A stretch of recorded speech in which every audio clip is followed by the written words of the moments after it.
Selamat datang di perkuliahan kalkulus lanjut MA 2031. Pada kesempatan kali ini kita akan membahas mengenai bab lengkungan di RN. Nama saya Erik dari program studi S1 Matematika FMIPA ITB. Pada kesempatan kali ini kita akan secara khusus melihat mengenai apa yang dimaksud dengan lengkungan, apa yang bedanya dengan kurva, dan apa yang dimaksud dengan kurva parametrik, serta eh, bagaimana mencari daerah definisinya. Mari kita mulai. Nah, pertama kali kita akan membedakan istilah lengkungan, kurva, dan kurva parametrik. Nah, kurva di ruang R3 adalah himpunan titik-titik di R3 yang berdimensi satu. Kata dimensi ini akan lebih jelas nantinya. Lengkungan di ruang R3 itu adalah bagian dari kurva, jadi bagian dari kurva yang terbatas. Dengan cara yang sama, kurva di bidang R2 itu adalah himpunan titik-titik di R2 yang berdimensi satu. Juga lengkungan atau arc di bidang R2 adalah bagian dari kurva yang terbatas. Mari kita mengambil contoh di R2. Kita punya seperti ini, X, Y, lalu saya punya garis Y sama dengan X. Maka garis Y sama dengan X itu adalah himpunan titik-titik di R2 yang berdimensi satu. Dia adalah kurva di bidang. Jadi ketika kita ngomong kurva, dia adalah suatu objek geometri. Dan cara yang sama ketika kita bicara tentang lengkungan di bidang, maka contohnya saya ambil segmen garis ini. Dari 0,0 hingga 1 dengan 1. Maka segmen garis ini itu adalah arc atau lengkungan di R3. Jadi bedanya kurva dengan lengkungan, kurva itu bisa tidak terbatas, tapi lengkungan itu hanya bagian yang terbatasnya saja. Nah, untuk kurva parametrik ini adalah parametrisasi dari kurva atau parametrisasi dari lengkungan. Ketika nanti kita bicara tentang kurva parametrik, DID identik dengan sebuah fungsi tertentu. Contohnya adalah, misalkan saya mau bicara tentang di R2 tadi ya, kita mau bicara di R2, maka XT ini yang biru,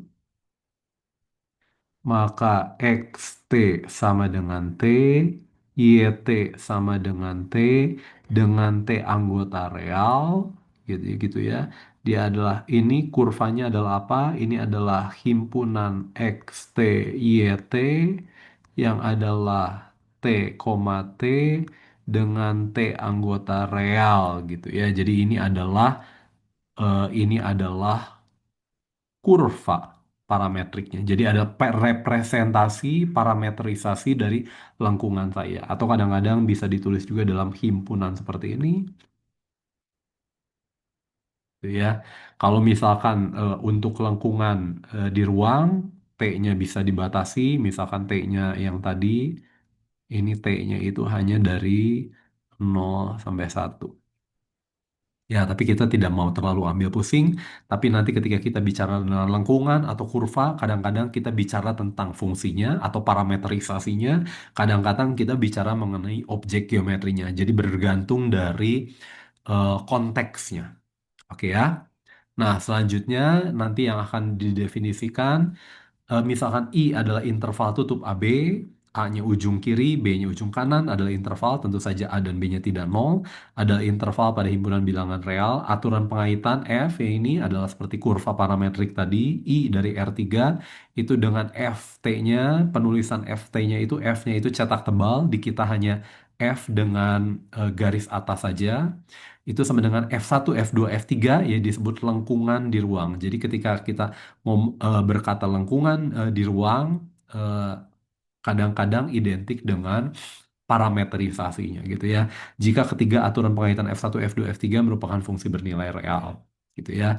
Dalam kasus tertentu kita hanya membutuhkan F1 dan F2 dan F3-nya itu hanya kontinu, tetapi di objek yang akan kita pelajari lebih lanjut, tentu saja karena dia terkait dengan turunan, kita akan mengasumsikan F1, F2, F3-nya minimal itu terdiferensialkan secara kontinu.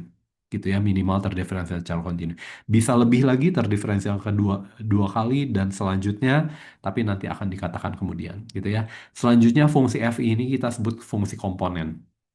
Nah, cara menuliskan lengkungan di ruang, tentu saja representasinya, parameterisasinya, kurva parametriknya, itu adalah Ft itu adalah F1T dikali I ditambah F2TJ ditambah F3TK. Dengan IJK ini adalah basis standar di R3. Oke ya, I-nya itu adalah 100, 010, dan K-nya 001. Kita sudah tahu. Dalam bentuk lain bisa dituliskan X-nya adalah F1T, Y-nya F2T, Z-nya adalah F3T. Nah, contoh lengkungan di ruang, kita coba lihat. Contoh lengkungan yang pertama adalah FT sama dengan A plus BT. Di kita sudah pernah tahu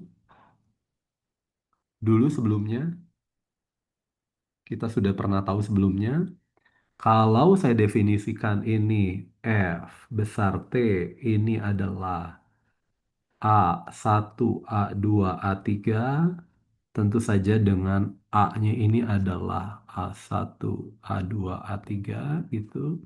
Dan B-nya itu adalah B1, B2, B3.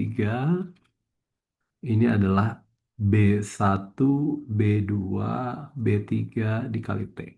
Dan kita sudah tahu ini adalah persamaan garis di R3 gitu ya. Kadang-kadang dulu kita tuliskan sebagai berikut. XT-nya itu adalah XT, YT, ZT.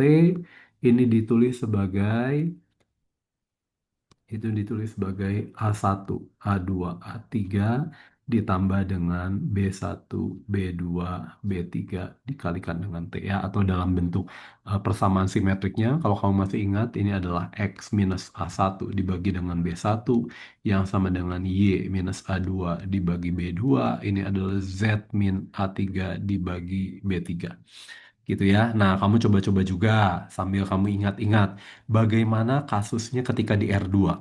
Kalau saya punya A-nya anggota R2 dan B-nya anggota R2, betul nggak dia adalah persamaan garis yang sama dengan yang biasa kita punya? Tentu saja kita ingat kembali ya, A-nya itu adalah titik pada garis, sedangkan B-nya itu adalah vektor arah ya. Kita ingat-ingat kembali. Nah, contoh yang lainnya adalah GT adalah cos T sin T dengan T-nya anggota 0,2pi. Kalau tadi T-nya anggota real, sekarang T-nya hanya interval tutup saja, 0,2pi.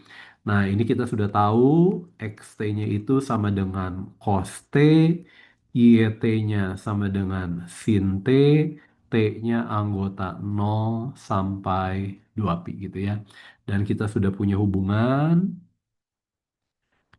sin kuadrat T tambah cos kuadrat T sama dengan 1 gitu ya. Dan ini adalah sin T pangkat 2 cos T pangkat 2 sama dengan 1. Padahal sin T-nya itu adalah X kuadrat tambah Y kuadrat sama dengan 1. Dan ini adalah apa? Ini adalah lingkaran berjari-jari 1 dengan pusat di 0,0 gitu ya. Jadi saya punya ini adalah ini. Hmm. Ini adalah satu, satu, min satu, ini adalah min satu gitu ya. Ini saya punya T-nya jalan dari 0,2pi, nanti kamu bisa coba sendiri sambil kamu ingat-ingat, itu jalannya dari 0 karena T-nya jalan ya. Ketika T-nya jalan, dia berputar seperti ini dan kembali ke titik awal gitu ya.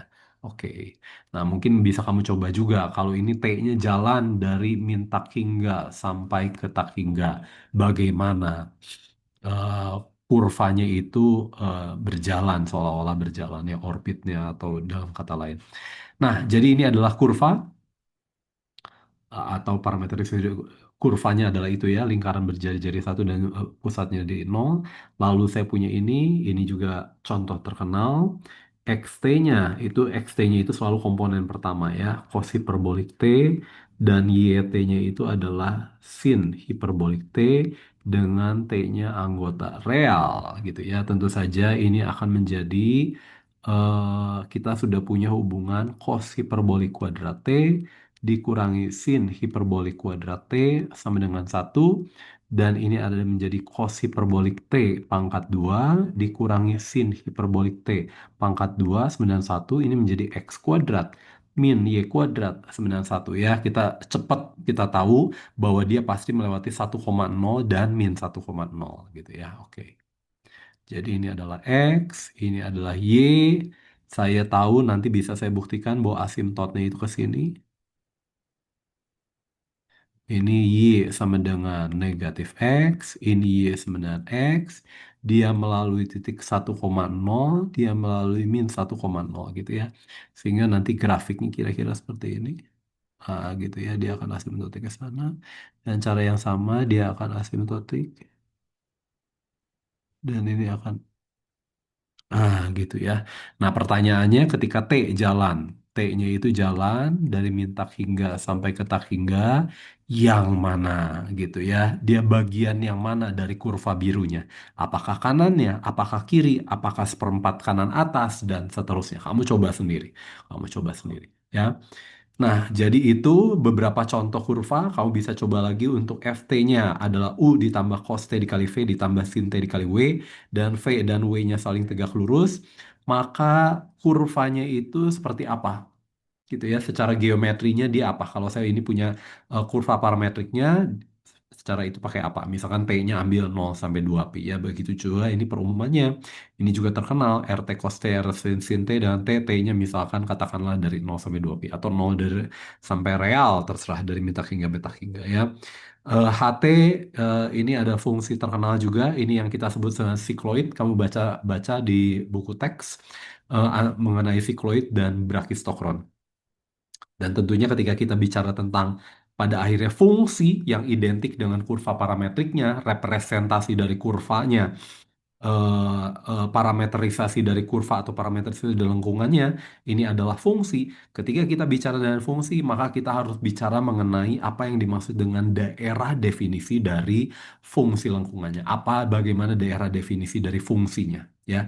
Yaitu kalau misalnya saya punya FT, F cetak tebal, vektor ini, maka itu adalah DF1 iris dengan DF2 iris DF3. Oke ya. Nah, kita coba lihat. Contohnya saya mempunyai FT ini gitu ya. Dia adalah di bidang di R2. Maka saya punya misalkan, oke ya, karena ini F1 F2-nya tidak ada, ya saya misalkan lah. Misalkan F1T-nya itu adalah akar dari 3 min T. Pertanyaannya adalah DF1-nya itu siapa? Gitu ya. Maka di akar dari eh, sesuatu, maka ini 3 minus T. Kita masih ingat ya kalau saya punya akar dari sesuatu, maka nanti ininya itu harus lebih besar 9,0 gitu ya.